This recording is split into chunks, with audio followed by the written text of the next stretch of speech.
আপনি সুখ পাইতেন না, আপনি তৃপ্তি পাবেন না। গুনাহ তৃপ্তি দেয় না। এক সাগর, আটলান্টিক মহাসাগরের সব পানি যদি কোনো নেশাখোর, মদখোর, কোনো গাঞ্জাখোরকে দেওয়া হয়, সব পান করার পরেও তার তৃপ্তি হবে না। কিন্তু এক গ্লাস পবিত্র পানি পান করে তৃপ্ত হয়ে যায় হালাল।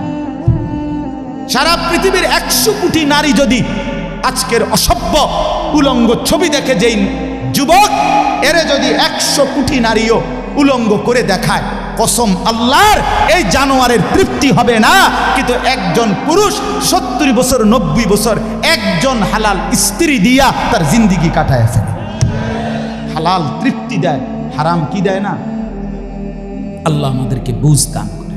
অতএব আখেরাতকে বাদ না দাও। যুবক বন্ধু তুমিও না, বুড়া বাপ আপনিও না, পর্দার আড়ালের মা বোন আপনারাও না। আল্লাহ আপনাদেরকে তৌফিক দেন, আল্লাহ আপনাদেরকে কবুল করেন।